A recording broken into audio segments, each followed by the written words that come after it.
में अब एक नई टेक्नोलॉजी आई है जिसमें मॉनिटर के अंदर हम किसी भी इंसान को 3 डायमेंशन में देख सकते हैं। और एक कंपनी होती है नेक्सन जो इससे भी अच्छी बेहतर टेक्नोलॉजी बनाना चाहती है। वो माइकल के पास जाते हैं और माइकल को एक कमरे में 2 महीने के लिए बंद कर दिया जाता है ताकि वो इससे बेहतर टेक्नोलॉजी को बना सके। अब वो उस कंपनी की इस टेक्नोलॉजी को देखता है और 2 महीनों तक उस पर काम करता है। 2 महीनों के बाद माइकल जब बाहर आता है तो कंपनी के लोगों को अपनी बनाई हुई टेक्नोलॉजी दिखाता है जो हूबहू पहले की कॉपी होती है। इस पर कंपनी वाले कहते हैं कि इसमें और पहले वाली टेक्नोलॉजी में क्या फर्क है। और तभी माइकल मॉनिटर को हटा देता है और सबको दिखाता है कि उसने जो नई मॉडिफाइड टेक्नोलॉजी बनाई है इसमें मॉनिटर की जरूरत नहीं है। इसमें किसी भी कैरेक्टर की होलोग्राफिक इमेज को देखा जा सकता है और ये देखकर सब के सब बहुत खुश होते हैं। इसके बाद माइकल को एक चेयर पर लिटाया जाता है और उसकी मेमोरी को इरेज कर दिया जाता है। दरअसल 2 महीने जो उसने यहाँ पर बिताए हैं, उसने जो भी यहाँ पर बदला है उसकी यादों से सब कुछ मिटा दिया जाता है। और जब माइकल से तारीख पूछी जाती है तो 2 महीने पहले की तारीख बताता है जिस दिन पहली बार वो यहाँ पर आया था। दरअसल जिस टीम ने उसकी यादों को मिटाया है उसमें उसका बेस्ट फ्रेंड भी है। माइकल को उसके काम के लिए अच्छी खासी कीमत दी जाती है। इसके बाद माइकल अपने घर जाता है जहाँ पर बहुत सारे लेटर्स होते हैं और एक पार्टी का इन्विटेशन होता है जो आज ही होती है और ये जिमी ने भेजा होता है। जब वो उस पार्टी में जाता है तो वहाँ पर उसकी मुलाकात रेचल नाम की एक लड़की से होती है जो कि एक बायोलॉजिस्ट है। ये लड़की जिमी के लिए काम करती है जिसकी पार्टी में माइकल आया है और जब ये उससे बात कर ही रहा होता है कि जिमी वहाँ पर आ जाता है। वो माइकल को अपने साथ ले जाता है और बताता है कि उसे एक प्रोजेक्ट पर काम करना है। अगर वो इस प्रोजेक्ट को करेगा तो उसे इतने पैसे दिए जाएंगे कि कभी उसे दोबारा काम करने की जरूरत नहीं होगी। लेकिन इस प्रोजेक्ट के लिए उन्हें उसके 3 सालों की जरूरत है। हालांकि माइकल हाँ नहीं बोलता, लेकिन घर जाने के बाद वो सोचता है और तय करता है कि एक बार वो उस कंपनी में जाएगा। अगले दिन उस कंपनी में जाता है जहाँ पर उसका सारा सामान बाहर ही रखवा दिया जाता है और माइकल को बताया जाता है कि जब आपका काम पूरा हो जाएगा तो आपको आपका सामान वापस मिल जाएगा।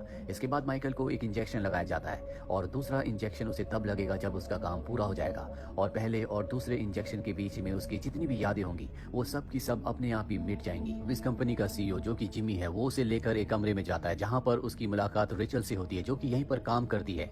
और अब एक बार फिर से जिमी उससे पूछता है क्या तुम सच में इस प्रोजेक्ट पर काम करना चाहते हो। माइकल कुछ सोचता है और जब वो रेचल को देखता है तो हाँ कहता है क्योंकि कहीं ना कहीं वो रेचल को पसंद करने लगा है। जिमी माइकल को एक कमरे में ले जाता है जहाँ पर पहले से एक आदमी होता है जिसके हाथ में सूटकेस है। इस आदमी का नाम विलियम है और जब वो सूटकेस खोलता है तो उसके अंदर से तेज रोशनी निकलती है और इसके बाद हमें 3 साल बाद का वक्त दिखाया जाता है, यानी कि माइकल को यहाँ पर 3 साल बीत चुके हैं। इसके बाद उसे इंजेक्शन लगाया जाता है और 3 सालों में उसने क्या किया वो सब कुछ भूल चुका है। अब वो घर आता है और अपने बैंक अकाउंट को चेक करता है। उसे पता चलता है कि उसके पास 92 मिलियन से ज्यादा के स्टॉक्स हैं, यानी कि अब वो बहुत अमीर बन चुका है। ये देखकर उसे बहुत खुशी होती है। वो बैंक जाता है जहाँ पर जब वो सिग्नेचर करता है तो उसके सिग्नेचर अलग होते हैं। यहाँ पर आइंस्टाइन की 5 टिकट्स भी होती हैं लेकिन मोहर सिर्फ 4 पर ही लगी होती है। साथ ही माइकल को एक एनवलप भी दिया जाता है जिसमें उसका सामान है जो माइकल ने यहाँ पर छोड़ा है, लेकिन माइकल कहता है कि मेरा सामान नहीं है। माइकल इन चीजों पर ज्यादा ध्यान नहीं देता और कहता है कि मुझे अपने पैसों में से कुछ पैसे चाहिए। वो लड़की माइकल को बताती है कि सामान के बदले आप अपने सारे शेयर्स यानी कि सारे पैसे छोड़ चुके हो। माइकल ये जानकर पूरी तरह से हैरान हो जाता है। वो कहता है मैं सामान के बदले कैसे अपने पैसे छोड़ सकता हूँ। लड़की कहती है कि मैं इस बारे में इन्वेस्टिगेशन करूंगी। और अब माइकल पूरी तरह से परेशान है, इसीलिए जिमी को कॉल करता है लेकिन जिमी से उसकी बात नहीं होती। जब वो वहाँ से बाहर निकलता है तभी कुछ लोग उस पर हमला करके उसे बेहोश कर देते हैं और जब उसे होश आता है तो वो FBI के सामने होता है जो उसके ऊपर देशद्रोह का आरोप लगा रहे होते हैं। माइकल कहता है कि मैंने कोई देशद्रोह नहीं किया, मैं एक इंजीनियर हूँ। लेकिन वहाँ पर FBI का एजेंट उसे कहता है कि तुमने गवर्नमेंट की टेक्नोलॉजी को बेचा है। यहाँ पर वो सारा सामान भी होता है जो लड़की बैंक में उसे दे रही थी। माइकल साफ साफ मना कर देता है कि ये सामान मेरा नहीं है। FBI का एजेंट उसी सामान में से घड़ी निकाल कर उसकी कलाई पर लगाता है और वो बिल्कुल फिट होती है जिससे वो समझ जाता है कि ये सामान माइकल का ही है। और अब यहाँ पर माइकल को स्क्रीन पर विलियम की तस्वीर दिखाई जाती है। विलियम वही आदमी है जिसने माइकल को आज से 3 साल पहले सबसे पहले वो ब्रीफकेस खोलकर दिखाया था जिसके अंदर से रोशनी निकली थी। ये माइकल को बताते हैं कि पहले ये FBI के लिए काम करता था लेकिन इसका एक प्रोजेक्ट कैंसिल हो गया जिसके बाद इसने खुफिया जानकारी जो कि सरकारी थी वो चुराई और उसने जिमी को भेज दिया। विलियम से हम पूछताछ नहीं कर सकते क्योंकि उसकी अब मृत्यु हो चुकी है और यहाँ पर खरीद बेच के जितने भी डॉक्यूमेंट्स हैं उन सब पर तुम्हारे सिग्नेचर हैं। वो उसे उसके सिग्नेचर्स भी दिखाते हैं और अब FBI उससे पूछती है कि हमें सब कुछ सच बताओ। माइकल कहता है कि मैं तुम्हें कुछ नहीं बता सकता क्योंकि उन्होंने मेरी 3 साल की मेमोरी को पूरी तरह से इरेज कर दिया गया है। इसके बाद उसे एक मशीन पर बैठाया जाता है ताकि उसके दिमाग में जितनी भी यादें उन्हें देखा जा सके। पर जब वो 3 साल की यादों को देखते हैं तो उन्हें कुछ भी नहीं दिखता। अब इन्हें कुछ समझ नहीं आता कि यहाँ पर क्या करना चाहिए। तभी एक FBI ऑफिसर कहता है कि मुझे सिगरेट पीनी है। माइकल के सामान में जो उसकी सिगरेट थी दूसरा ऑफिसर उसे वो सिगरेट देता है और जब वो सिगरेट को पीता है तो यहाँ पर फायर अलार्म बज जाता है जिससे चारों तरफ धुआं हो जाता है। माइकल अपनी चेयर से उठता है और अपने सामान के पास जाता है जो बैंक ने क्लेम किया था कि ये उसका सामान है। वहाँ पर ग्लासेस भी होते हैं और जब उन्हें पहनता है तो उसे सब कुछ साफ साफ दिख रहा होता है। माइकल अपना सारा सामान लेकर यहाँ से निकल जाता है और हम जिमी के राइट हैंड को भी देखते हैं जो उसे भागते हुए देख रहा होता है। FBI उसका पीछा कर रही होती है और अब वो एक बस स्टैंड पर जाता है जहाँ पर उसे बस में जाने के लिए पैसों की टिकट की जरूरत है। तभी उसके हाथ से उसका एनवलप गिरता है जिसमें एक दिन का बस का पास होता है, जिसके बाद वो बस में चला जाता है। बस में जाने के बाद वो एनवलप के सामान को देखता है जिसमें एक डायमंड रिंग भी होती है, और जब वो उस डायमंड रिंग को देख रहा होता है तभी एक लड़का उससे उस रिंग को छीनकर बस से कूदकर भाग जाता है। माइकल उसका पीछा करता है और वो देखता है कि सामने उसका बैंक है। इसके बाद वो बैंक के अंदर जाता है और पूछता है कि मुझे सामान किसने भेजा था, जहाँ उसे पता चलता है कि ये सामान खुद उसने अपने आप को भेजा था। वहीं जिमी और उसके राइट हैंड को दिखाया जाता है, जो दोनों परेशान होते हैं क्योंकि अब माइकल FBI से भाग चुका है। इन दोनों के मुताबिक उसे अब तक मर जाना चाहिए था। जिमी अब उस मशीन को ऑन करने लगता है जो माइकल ने बनाई थी,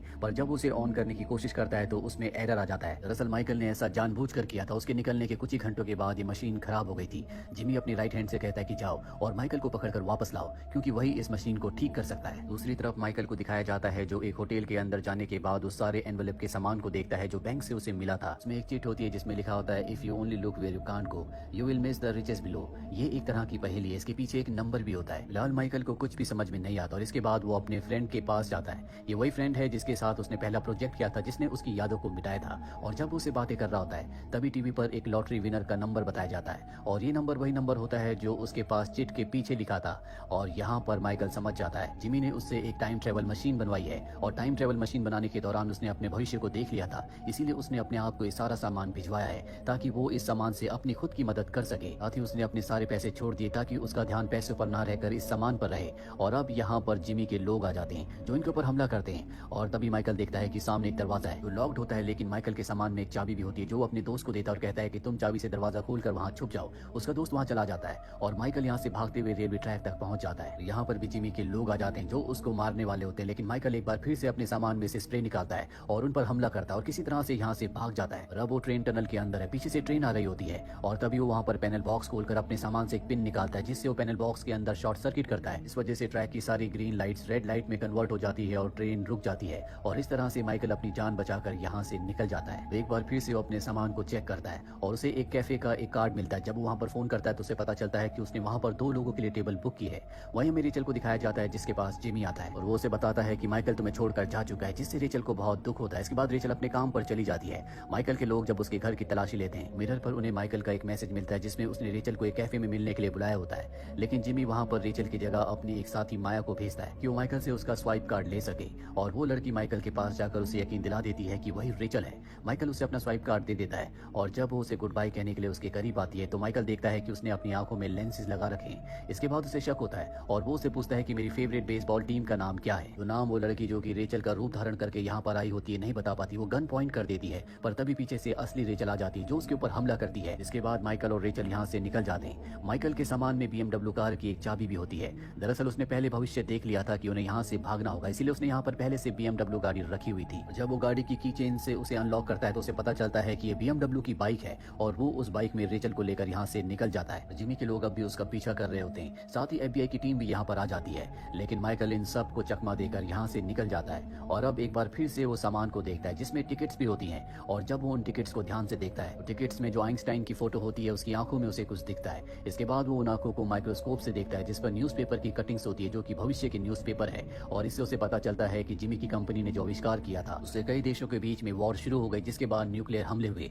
और पूरी दुनिया खत्म हो गई। और अब माइकल को एहसास होता है कि उसने कितनी बड़ी गलती की। वो किसी भी कीमत पर उस टाइम मशीन को पूरी तरह से नष्ट करना चाहता है। FBI को भी यहाँ पता चल चुका होता है कि माइकल ने उस टाइम मशीन को बना लिया है। साथ ही वहाँ जिमी को दिखाया जाता है जो किसी भी कीमत पर उस हार्डवेयर से उस एरर को हटाना चाहता है ताकि वो टाइम मशीन को दोबारा से यूज कर सके। जिमी और उसके लोग माइकल के उस सामान की भी इन्वेस्टिगेशन करते हैं जो उसने अपने आप को भेजा था। उसमें इस कंपनी का एक पास भी होता है जिससे कंपनी के अंदर आया जा सकता है। और अब जिमी और उसके लोगों को पता है कि माइकल यहाँ एक बार फिर से आएगा। माइकल रेचल के साथ इस कंपनी में आ जाता है, और जहाँ पर टाइम मशीन होती है वो उसके अंदर जाकर अंदर से लॉक को खराब कर देता है ताकि कोई भी अंदर ना आ सके। मशीन को नष्ट करने से पहले एक बार फिर से वो अपना भविष्य देखना चाहता है, और जब वो भविष्य देखने के लिए मशीन को एक्टिवेट करता है तो उसे पता चलता है कि उसने मशीन के अंदर एरर डाल दिया था जो एक पहेली से था। वो उस पहेली को सुलझाकर एरर को ठीक कर देता है और अपना भविष्य देखता है जिसमें वो देखता है कि उसे गोली लग गई। और अब यहाँ पर जिमी के लोग भी आ जाते हैं क्योंकि दरवाजे के बाहर होते हैं, दरवाजा खोलने की कोशिश कर रहे होते हैं। माइकल के पास उसके सामान में से सिर्फ एक बुलेट बची है जो एक सिलेंडर के साथ बांध देता है। चलो उससे पूछती है कि तुम ये क्या कर रहे हो। वो बताता है कि ये हाइड्रोजन सिलेंडर्स हैं जो मशीन को ठंडा रखती हैं, और जब मशीन ऑन होगी इसकी नॉब खुलेगी तो इस बुलेट की वजह से सारे के सारे सिलेंडर्स फट जाएंगे जिससे मशीन नष्ट हो जाएगी। और अब यहाँ पर अंदर जिमी के लोग आ जाते हैं। दोनों अपनी जान बचाकर यहाँ से भागते हैं। वहीं जिमी को पता चल चुका है कि मशीन ठीक हो चुकी है, इसीलिए मशीन में एक बार फिर से भविष्य देखता है जहाँ पर वो देखता है कि माइकल को गोली लगने से उसकी मृत्यु हो गई। देखकर जिमी को बहुत खुशी होती है वही माइकल और रेचल जिमी के कई लोगों को मार चुके हैं और ये लड़ते लड़ते उस जगह पहुंच जाते हैं जहां पर माइकल को गोली लगेगी। अब यहाँ पर FBI की टीम भी पहुंच जाती है, जिन्हें पता है कि माइकल मशीन बना चुका है और FBI नहीं चाहती कि इस मशीन को नष्ट किया जाए, इसीलिए वो भी माइकल को मारना चाहती है। और इससे पहले कि जिमी और FBI दोनों उसकी तरफ गोली चलाते, माइकल के हाथ में जो वॉच होती है, जो उसी एनवलप में से निकली थी, जो सामान उसने अपने आप को भेजा था, उसमें गो लिखा हुआ आता है। और जैसे ही वहां से हटता है तो FBI एजेंट की गोली उसकी तरफ आ रही होती है। ये वही फ्यूचर होता है जो उसने और जिमी ने उसके लिए देखा था और माइकल के हटने की वजह से वो गोली जिमी को लग जाती है, जिससे उसकी मृत्यु हो जाती है। वही हमें जिमी के राइट हैंड को दिखाया जाता है जो कि टाइम ट्रेवल मशीन के पास होता है। वो अपना भविष्य देखता है। इसमें उसे एक ब्लास्ट दिखता है जो यहाँ इस मशीन के पास हुआ होता है और तभी वो बुलेट जो कि माइकल ने सिलेंडर के साथ बांधी थी, वो हाइड्रोजन सिलेंडर के अंदर चली जाती है, जिससे यहाँ पर एक ब्लास्ट होता है। इस ब्लास्ट में सभी लोग मारे जाते हैं, लेकिन माइकल और रेचल यहाँ से निकल जाते हैं। इसके बाद ये रेचल की नर्सरी में जाते हैं जहाँ पर माइकल का दोस्त भी आता है। के पास रेचल के दो पक्षी भी होते हैं, जिन्हें देखकर वो कहता है कि शायद यहाँ पर कुछ और भी है। माइकल का दोस्त कहता है कि सारा सामान खत्म हो चुका है और तभी माइकल को उस पीस ऑफ पेपर की याद आती है जो एनवलप के अंदर निकला था, जिस पर एक पहेली लिखी थी, if you only look where you can't go you will miss the riches below, यानी कि अगर तुम वही देखोगे जहां तुम नहीं जा सकते तो तुम खजाने को खो दोगे। और अब वो पिंजरे के अंदर देखता है, जहां पिंजरे के अंदर न्यूज़पेपर के नीचे लॉटरी का उसे वो टिकट मिलता है जो जैकपॉट लगा था। ये वही नंबर का टिकट होता है जो टीवी पर अनाउंस हुआ था और इसकी कीमत होती है $90 मिलियन, यानी कि अब वो $90 मिलियन का मालिक है। उसे उसका खजाना मिल गया और इसी के साथ ये फिल्म, ये कहानी यहीं पर खत्म हो जाती है। उम्मीद करते हैं कि ये कहानी आपको पसंद